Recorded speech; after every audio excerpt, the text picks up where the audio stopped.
Στα δικαστήρια φαίνεται ότι θα λύσουν τις διαφορές τους οι αμερικανικές εταιρείες λιανικής και οι εταιρείες έκδοσης πιστωτικών και χρεωστικών καρτών.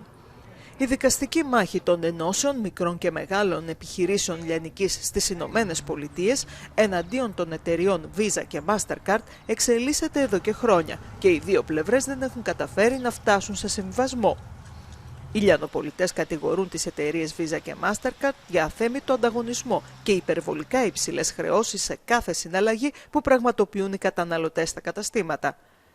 Πριν από λίγες ημέρες απέκτησαν ένα ακόμα επιχείρημα. Το Αμερικανικό Υπουργείο Δικαιοσύνης κατέθεσε μήνυση κατά της εταιρείας Visa για αθέμητες πρακτικές που επιβάλλουν τεράστια κόστη στους καταναλωτές και τους εμπόρους, όπως ανέφερε χαρακτηριστικά η ανακοίνωση.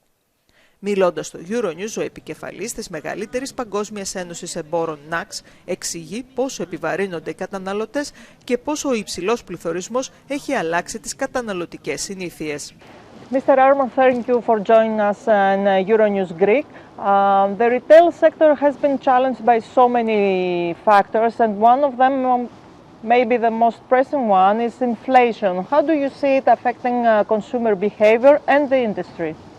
So I represent convenience and fuel retailers, and most of our customers are middle income and lower income people. Inflation has been severe with them, and really what we see are consumers, what we call buying down. They are substituting less expensive products for the products they normally use.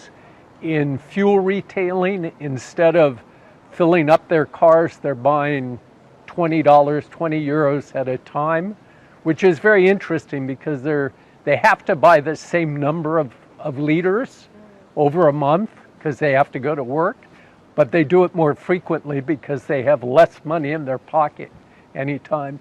And then some categories are particularly affected. Right now, for instance, the candy category, sugar prices and cocoa prices have tripled, quadrupled. So the price of candy has gone up quite a bit, and we see consumers in our segment really leaving the confectionery category and looking for less expensive indulgence, cookies, and so forth. Is there a way to help consumers from your side? I mean, offers, best prices, better prices, lower prices? Sure, I think most food retailers operate on a very small margin to begin with. Our industry operates on a 2 to 3% net margin. So there's not a lot of room to discount, so to speak, but increasingly consumers are looking for value. So by bundling things, offering a discount, it increases the dollar or euro value of what the profit of what they're buying at one time. So there's quite a bit of promotional bundling going on. You have been very critical in the past on credit card fees charged by the issuers.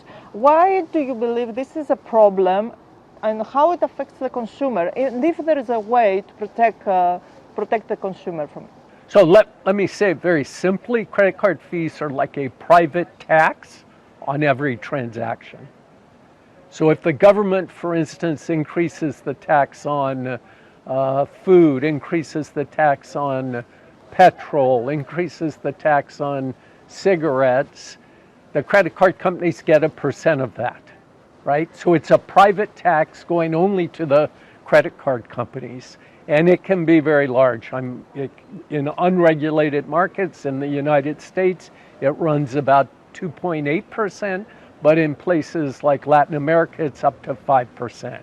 Obviously, that increases the costs that consumers have to pay, even the consumers that are paying in cash with money. And the reason why is that the retailer has to absorb those fees, and they increase the price for everything, whether people are paying with cash or not, because it's the same price.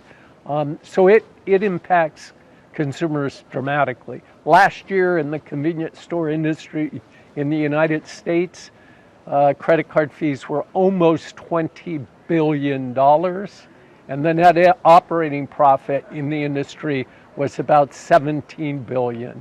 So actually, the credit card companies are making more money on a digital transaction with very little variable cost than the retailers. Is there a way to change this? Well, I think only by regulation. So when certain countries understood that digital credit card transactions were really a public good, much like electricity or gas, natural gas for your homes and so forth, they regulated them that way. They set a risk-adjusted rate. So for instance, in the EU, the rate is about 0.4%, which is, 7% lower than it is, 7 times lower than it is in the States, because we don't regulate it as a public utility. So I think regulation by the government is probably the most effective way. In markets in countries that that's not possible, then you have litigation. NACS, the organization I run, is a lead plaintiff in the largest antitrust lawsuit against Visa and Mastercard. It's been going on for 20 years. We're reaching finally a trial on that. You might have seen yesterday the Department of Justice in the United States filed an antitrust lawsuit against Visa for monopolistic practices. But it is a big problem, and it's really caused by, or at the roots of it is the financialization of most economies, right? In which financial institutions are taking a percent of every transaction that takes place. Thank you very much.